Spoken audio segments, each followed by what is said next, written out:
Thank you, Pastor John. You talked about how today's Believe series is on love, and it is certainly a widely used word. We talk about love in a variety of ways. We say, I love my tractor. I love my truck. Oh, I love me some ice cream. I love my bicycle. I love my family. We throw it around in a lot of ways, but it goes a lot deeper, the kind of love that God is talking about.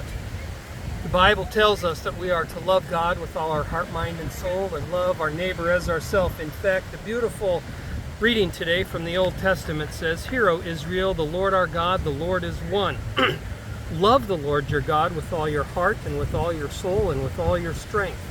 These commandments that I give you today are to be on your hearts. Impress them on your children. Talk about them when you sit at home and when you walk along the road, when you lie down and when you get up. Tie them as symbols on your hands and bind them on your foreheads. Write them on the door frames of your houses and on your gates." When I read that, I think about what it means to impress the words of God in our families. I have often, throughout the years of my ministry, used the phrase God talk. In a lot of homes, our young people never hear anything but the Lord's name used in vain. And I think this is a call for us to set a good foundation and talk with them about God in our homes, whether it's the commandments or what it means to love one another. God talk is very, very important. In fact, piggybacking on what we talked about last week when we talked about what it means to share your faith. And I think that really creates a very strong foundation. And I would want to suggest to you, particularly those of you that have children, whether it's with prayers after meals, Bible readings, or prayers before bed, or prayers in the morning, to each day set aside some time to talk about what it means to follow Jesus Christ, what it means to know that you're loved. We're out here on the beach today, and it's beautiful out. I'm not lying. I'm from Minnesota, and the wind chill there is below zero today, so I am enjoying it. But there are thousands and thousands of people out here, and my heart aches for them. I don't know how many of them know that love of God, that agape love that Pastor John had talked about. And that's what we are to be about as Christians, whether it is with our family, building a strong foundation for our children, or with people in our community, to move beyond just loving our tractors and our trucks and our bicycles and our ice cream, but to move beyond that and sharing this incredible love of God. So I hope that somehow this week you'll find an opportunity to know that you're loved, to know that your life matters. In fact, as we move into the end of the season of Lent, of Palm Sunday and Easter Sunday, that's what it's all about. Easter Sunday is actually the culmination of what began in Christmas, and it is in fact the greatest love story ever told for you. God bless you, and I'm going to turn it back over to Pastor John. Thanks, Pastor Eric. It's interesting when we think about love, and as I was listening to Eric talk, a very good message, by the way, Pastor Eric.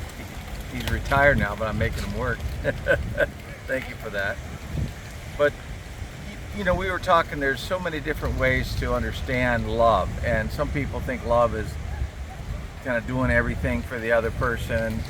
It's almost like a doting grandmother or something. That love can almost be overbearing, and your grandchild has to do some of it on his or her own. And others say, well, love is letting a child figure it out for him or herself. And I think there's truth in all of that. So we have to figure that out. We read in 1 John, "Dear friends, let us love one another, for love comes from God." And that's the key. Sometimes, depending on how I was raised, I may not know the best way to show my love. Back in the day, or even now, there are some parents that show love very strictly. It's do what I say. I remember I don't know that my parents said it, but children are to be seen, not heard. I don't believe in that, but it was a kind of an idea of love that you respect, you'll get it. But the point is, we might have different points of view that were from family, and maybe that family had it right or wrong, but the scripture here says that we learn how to love because it comes from God. And when I look at that and I think, God, what did God do? Well, he sent his son Jesus, not to a vacation in West Palm Beach, but he came to a tough part of the world where there was a lot of social strife, things going on, a hotbed of problems, and he came and he had his best friends deny him, betray him, and he seemed to have the sense all the way along this wasn't going to end well. I talked to my friend Denny, I'll just call him Denny, but there have been a few times in my life I was going to try this or that, and Denny would have this saying, he said, Cross, I don't think that's going to end well. And I would laugh. And I think when we think about loving, and for those of you who are thinking of your children, your grandchildren, is this going to end well? I know some of you grandparents have shared with me your grief and sorrow because you see grandchildren going through things. Maybe they've lost their way. Maybe they're spending too much time on the screen. Maybe they comparing themselves with others and they feel unworthy, whatever it might be. But the key is, again, where do we learn love? We learned it from God. And how do we best get to know that? Back in the Old Testament, as in the Shema, as Eric talked about, that was, wear it, put it on your doorstep, wear it on your heart so everybody sees it. But in the New Testament, we look at Jesus. And Jesus walked all the way to the cross. We're coming up. This is this will be for the 19th. In 2 weeks, we'll have Palm Sunday and coming up on Good Friday and celebration of Easter. But I think in these next 10, 12, 14 days, as we follow the scriptures, we are going to get a tremendous sense of what love is.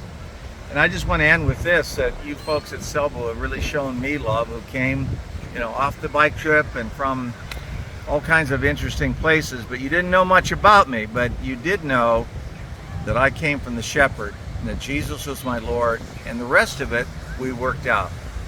So God bless you all. Thanks for putting up with the sunglasses, show you my bad hair day, and I hope that you've all been blessed by this time. And thanks to Pastor Eric Walbolt, my good buddy. Bye-bye.